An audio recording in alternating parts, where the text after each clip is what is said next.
Hi, my name is Kumar Singh, roll number 2101 AI33, and my topic is Anomaly Detection in Time Series Data. And we are going to compare deep learning based approaches to identify unexpected events from time series. So, what is time series data anomaly detection?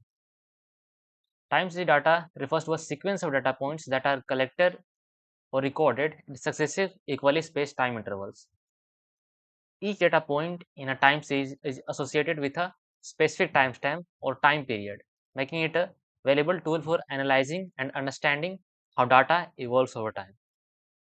So, time series data can be found in various fields and applications, including finance, economics, meteorology, environmental science, engineering, and more. Time series data anomaly detection. So, what is time series data anomaly detection? It is the process of identifying unusual, unexpected, or abnormal patterns or events within a time series dataset. So basically, we are trying to find any abrupt change in the dataset. This detection task focuses on finding data points or sequences that deviate significantly from the expected or normal behavior of the time series.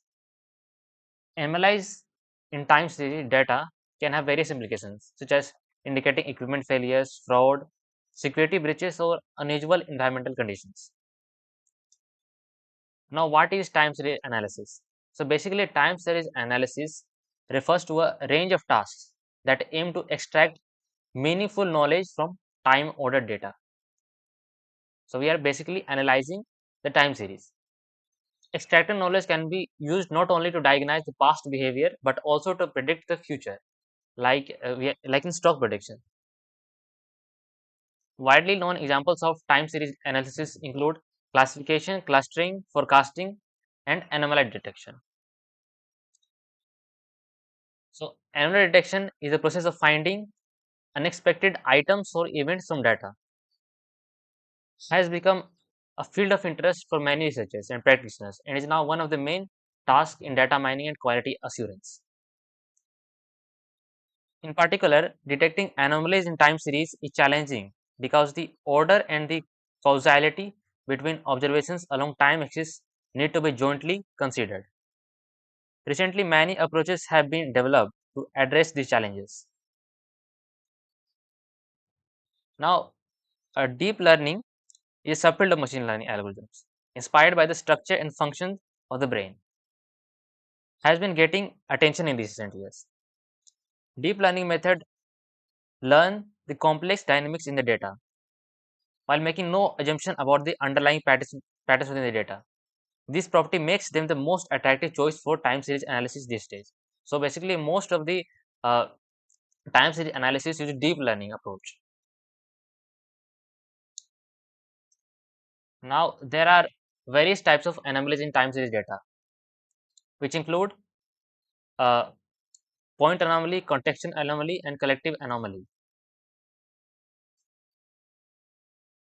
We can describe the anomaly in time series data as the data points at time steps that shows unexpected behaviors that differ significantly from previous steps. So first let us talk about point anomaly. This is a diagram of point anomaly. So point anomaly is a data point or a sequence that abruptly deviates from the norm. Such anomalies may appear to be temporal noise and are often caused by a sensor errors or abnormal system operations. For detection, operators traditionally set upper and lower control limits, commonly referred to as UCL and LCL. Now let's talk about contextual anomaly. This is the diagram of contextual anomaly. Contextual anomaly, similar to a point anomaly, represents a data point or sequence observed over a short time but does not deviate from the normal range in the same way as predefined UCL and LCL delimited anomalies. Now this is collective anomaly. Collective anomaly is a type of anomaly that refers to a set of data points that should be considered an anomaly because they gradually show a different pattern from the normal data over time.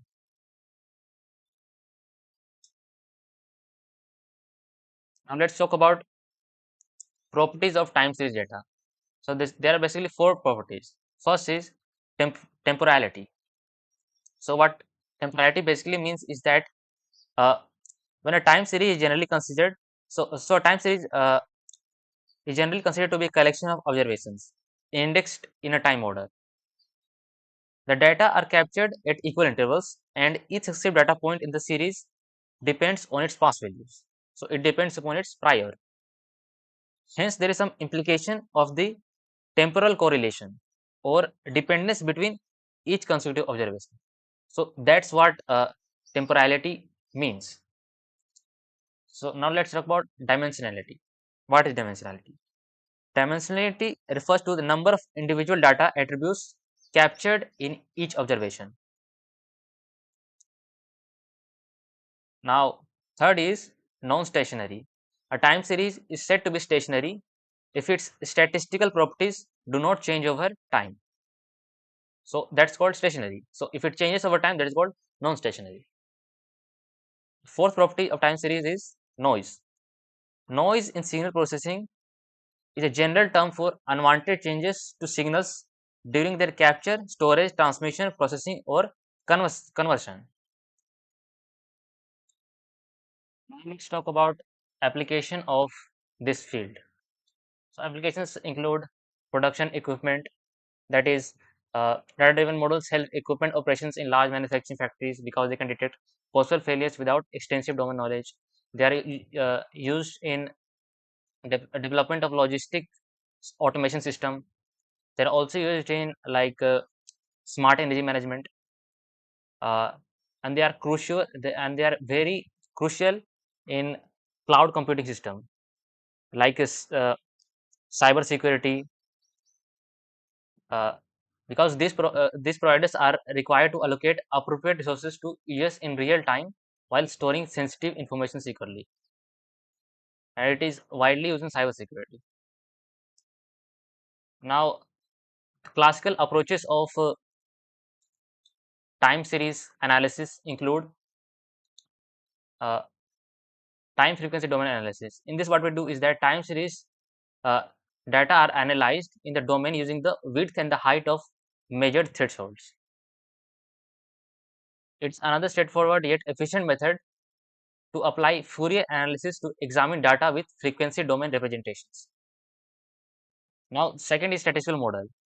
In this, we mathematically analyze time series data to generate a statistical model by calculating statistical measures such as mean, variance, median, quantile, kurtosis, skewness, and many more.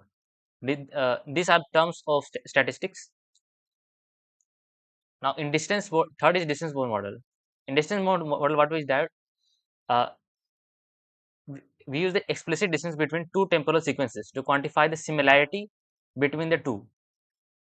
Based on the obtained similarity metric, newly obtained sequences will be flagged as an anomaly if the distances from the normal one fall outside the expected range. So that's how distance-based model works. Fifth is, fourth is predictive model. In predictive model, what we do is that uh, they are used to forecast future states based on the past and current states. We can deduce the anomaly according to the severity of the discrepancy between the predicted value and the real one.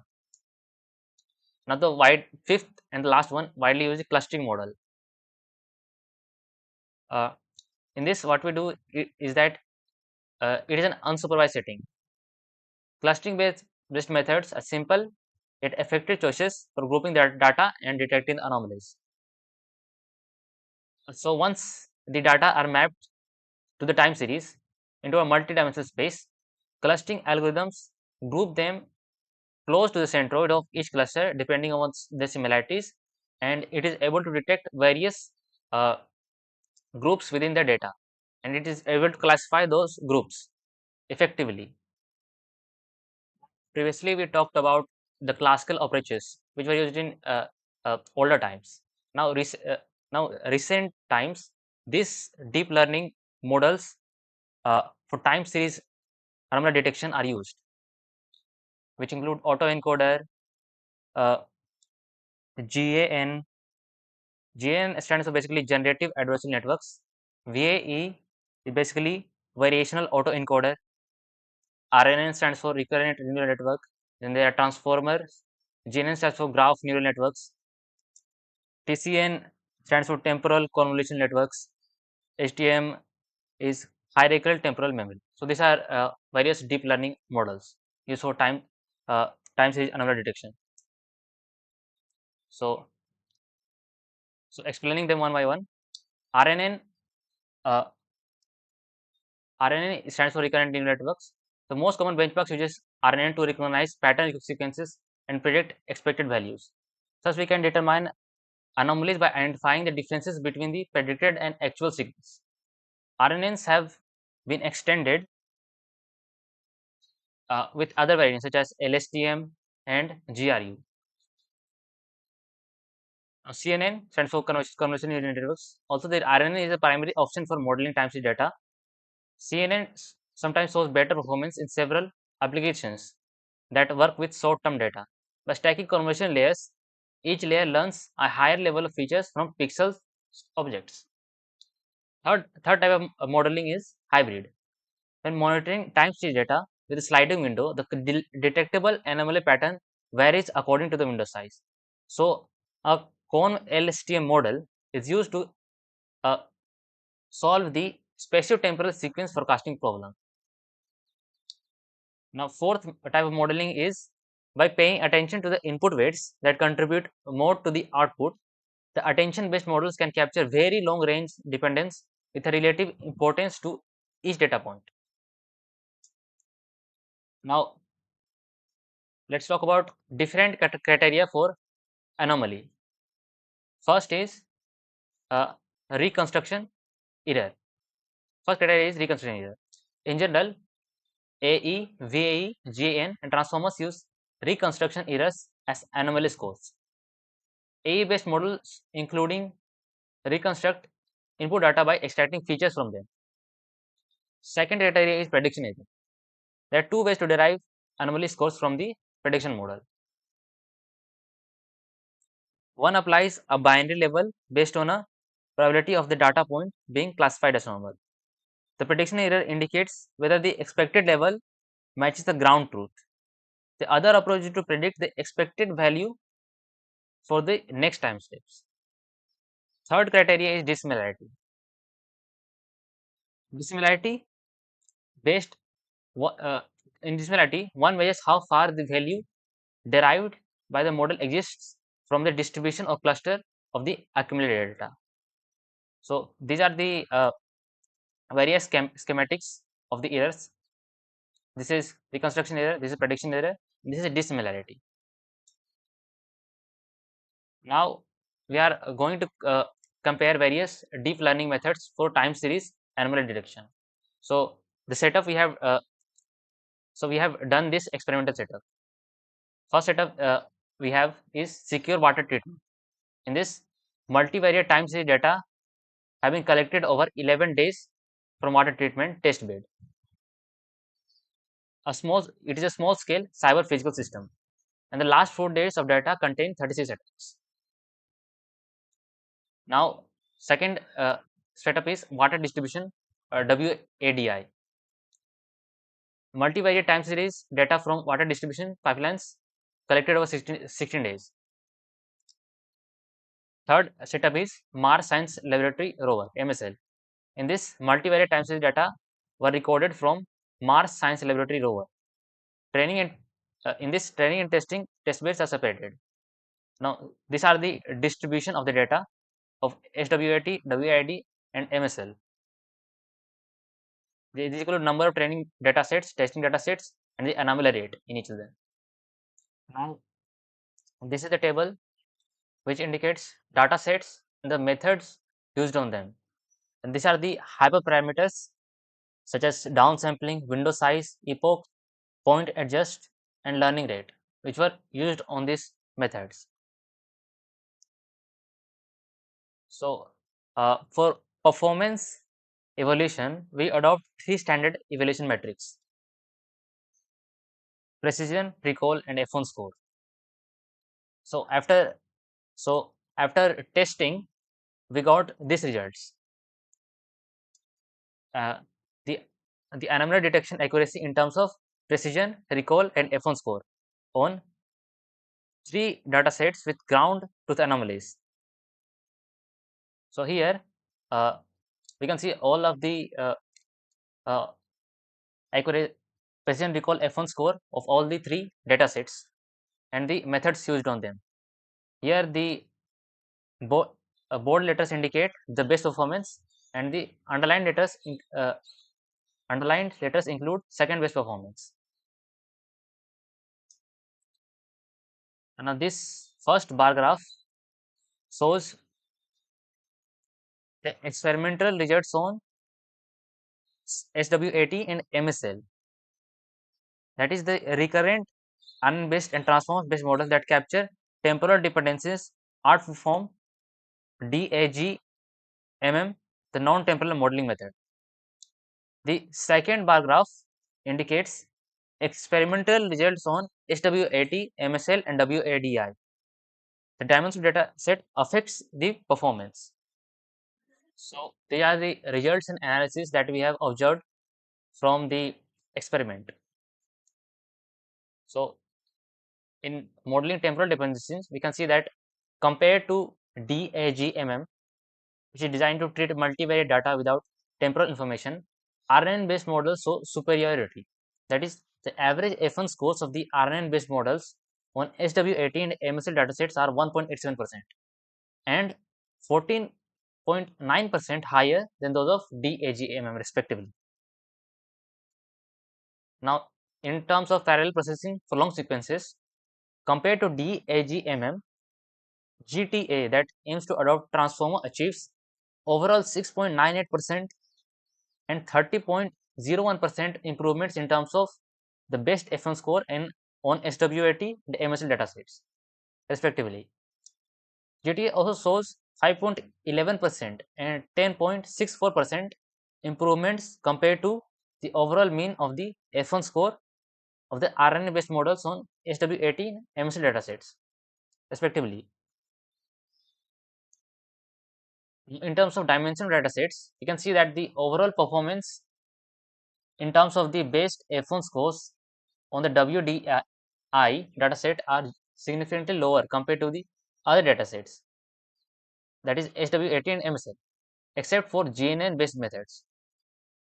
Now, in terms of intercorrelation between attributes, despite several factors affecting performance, you can see that there is no remarkable difference in the results on the WDI dataset. We argue that the possible reason is that some important features are lost during dimensionality reduction. Meanwhile, GNN-based models, GTA and GDN, achieve a relatively higher F1 score on the WDI dataset, while GTA greatly benefited from the sequence modeling ability of the transformer GDN, which does not consider temporal dependencies. Thank you for listening.